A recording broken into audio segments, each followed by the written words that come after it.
Hello students, आज हम chapter 3 पढ़ेंगे फिजिक्स का इलेक्ट्रिसिटी। इस चैप्टर में हम जो टॉपिक्स कवर करेंगे वो इस तरीके से हैं। फर्स्ट टॉपिक हमारा रहेगा इलेक्ट्रिक करंट, फिर हम देखेंगे इलेक्ट्रिक सर्किट क्या होता है, फिर हम इसमें देखेंगे इलेक्ट्रिक पोटेंशियल क्या होता है, पोटेंशियल डिफरेंस के बारे में भी पढ़ेंगे, सर्किट डायग्राम देखेंगे क्या होता है, Ohm's law, this is the most important law for the electricity. इसके बारे में हम देखेंगे कि ओम्स लॉ क्या होता है, this is the important law for electricity. Resistance के बारे में देखेंगे क्या होता है, रेजिस्टिविटी के बारे में देखेंगे क्या होता है, रेजिस्टर्स को कैसे कनेक्ट करते हैं, सीरीज में कैसे कनेक्ट करेंगे, पैरेलल में कैसे कनेक्ट करेंगे, और जो हमारा करंट फ्लो कर रहा है किसी भी कंडक्टर में से उसके हीटिंग इफेक्ट्स क्या क्या हैं वो देखेंगे हम, इलेक्ट्रिक पावर क्या होती है वो देखेंगे, और इसमें हम लास्ट टॉपिक हमारा देखेंगे कि कमर्शियल यूनिट ऑफ एनर्जी क्या होती है उसके बारे में हम देखेंगे। इन सभी टॉपिक्स को हम इस पूरे चैप्टर में कवर करेंगे। इस चैप्टर को हम स्टार्ट करते हैं चैप्टर के मेन से। जैसे चैप्टर का नाम क्या है, यहाँ पे इलेक्ट्रिसिटी। इलेक्ट्रिसिटी होती क्या है actually, electricity is the presence और flow of charge in a conductor. यानी कि इलेक्ट्रिसिटी क्या होती है कि चार्ज की प्रेजेंस या फिर फ्लो ऑफ चार्ज होता है किसी कंडक्टर में, तब हम बोलते हैं कि वहाँ पर इलेक्ट्रिसिटी है। कोई अब हमने यहाँ पे क्या करा है, दो टर्म यूज करेंगे, एक कंडक्टर और एक चार्ज। अब हमें इनको समझना है कि ये क्या होते हैं। पहले हम समझते हैं कंडक्टर के बारे में। कंडक्टर क्या होता है, कंडक्टर वो मटेरियल होता है जिनमें से करंट जो है पास कर सकता है, जो करंट को कंडक्ट कर सकते हैं, ऐसे मटेरियल उनको कहा जाता है conductor. For example all metal, जितने भी मेटल होते हैं हमारे वो सारे क्या होते हैं, कंडक्टर होते हैं। मेटल्स में लाइक कॉपर हो गया, एल्यूमिनियम हो गया, ये सारे क्या होते हैं हमारे पास कंडक्टर होते हैं। क्यों? क्योंकि इनमें से इलेक्ट्रिसिटी इजीली पास कर सकती है, करंट जो है इजीली फ्लो कर सकता है, कंडक्ट कर सकते हैं करंट को, इसलिए इनको क्या कहा जाता है, कंडक्टर कहा जाता है। अब हमारे पास दूसरी जो हमने टर्म यहाँ पे यूज करी थी वो थे चार्ज। अब चार्ज क्या होता है, इसके कुछ पॉइंट्स हैं वो हम देखते हैं कि चार्ज के बारे में क्या क्या पॉइंट्स हैं। पहला पॉइंट हम कह रहे हैं कि चार्ज जो है it is the property of atoms, यानी कि जो चार्ज है वो एटम्स की प्रॉपर्टी होती है। अब वो एटम्स की प्रॉपर्टी कैसे होती है हम उसको देखते हैं। अब कोई एटम है उसमें क्या होता है, एक हैवी मास होता है सेंटर में, उस हैवी मास को हम बोलते हैं nucleus. This heavy mass is called the nucleus of the atom. ठीक है, इस न्यूक्लियस के अंदर क्या होता है, पॉजिटिव चार्ज होता है और न्यूट्रल चार्ज होता है। जो पॉजिटिव चार्ज होता है उसको बोलते हैं प्रोटॉन्स, एंड जो न्यूट्रल चार्ज होता है उनको बोला जाता है न्यूट्रॉन्स। कहने का मतलब क्या है, जो न्यूक्लियस होता है एटम का वो क्या कंटेन करता है, प्रोटॉन्स एंड न्यूट्रॉन्स। और जो अब कोई भी एटम है वो जनरली क्या होता है, इलेक्ट्रिकली न्यूट्रल होता है। इट मींस जितना उसके पास पॉजिटिव चार्ज है उतना ही उसके पास नेगेटिव चार्ज भी होगा। मतलब जितने नंबर ऑफ प्रोटॉन्स हैं उतने ही नंबर ऑफ इलेक्ट्रॉन्स भी होंगे।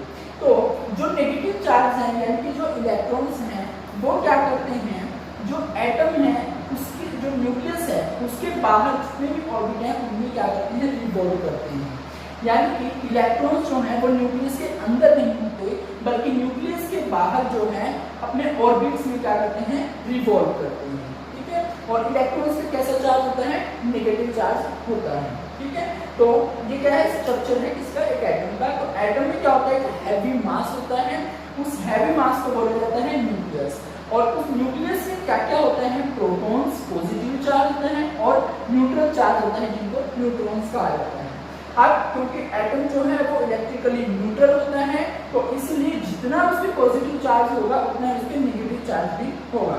अब जो पॉजिटिव चार्ज है उनको प्रोटॉन्स बोलते हैं और नेगेटिव चार्ज मींस इलेक्ट्रॉन। तो जितने नंबर ऑफ प्रोटॉन्स होंगे उतने ही उस इलेक्ट्रिकली न्यूट्रल एटम के ऊपर क्या होंगे, उतने ही नंबर ऑफ इलेक्ट्रॉन्स होंगे। वो नंबर ऑफ इलेक्ट्रॉन्स क्या करेंगे, ऑर्बिट्स के अराउंड जो है अपने ऑर्बिट्स में रिवॉल्व करेंगे। और जो स्ट्रक्चर है एटम का ये सिमिलर होता है सोलर सिस्टम की तरह। जैसे सोलर सिस्टम में अलग अलग प्लैनेट्स जो हैं वो क्या करते हैं, सन के अराउंड जो है अपने ऑर्बिट में रिवॉल्व करते हैं, ठीक है। तो उसी तरीके से एटम के अराउंड में जो न्यूक्लियस है उसके अराउंड में इलेक्ट्रॉन्स जो अपने ऑर्बिट में रिवॉल्व करते हैं। हम यहाँ पे एक टर्म बार बार बोल रहे हैं ऑर्बिट। ऑर्बिट क्या होता है, वो सर्कुलर पाथ होता है, एक्चुअली इलिप्टिकल पाथ होता है जिसमें जो है इलेक्ट्रॉन जो है रिवॉल्व करते हैं, ठीक है। तो ये था स्ट्रक्चर ऑफ एटम। तो अगर यहाँ से इलेक्ट्रॉन जो है, वैसे तो एटम क्या है, इलेक्ट्रिकली न्यूट्रल है।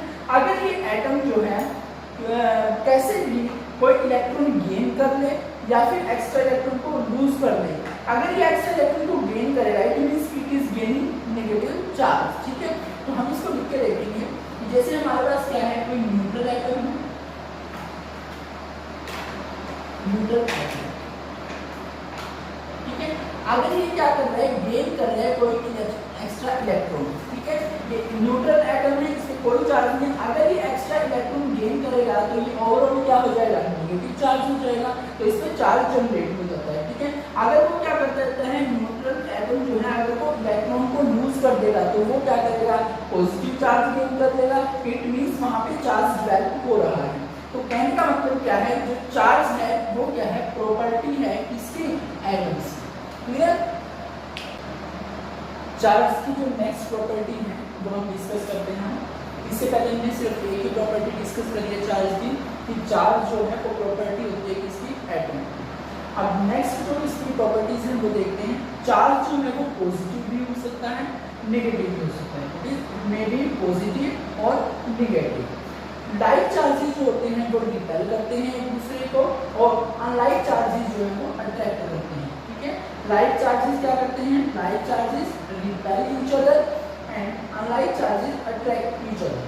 रिपेल का मतलब क्या है, एक दूसरे को थोड़ा सा रिपेल करना, एक दूसरे को दूर भेजना, ठीक है। तो जो लाइक चार्जेस हैं वो एक दूसरे को दूर भेजेंगे, रिपेल करेंगे, और अनलाइक चार्जेस जो है एक दूसरे के पास जाने की कोशिश करेंगे, यानी कि अट्रैक्ट करेंगे। कैसे, जैसे मान लो लाइक चार्जेस में मैंने लिया पॉजिटिव एंड पॉजिटिव, तो ये दोनों चार्जेस जो हैं एक दूसरे को क्या करेंगे, रिपेल करेंगे, ठीक है, एक दूसरे को दूर भेजने की कोशिश करेंगे।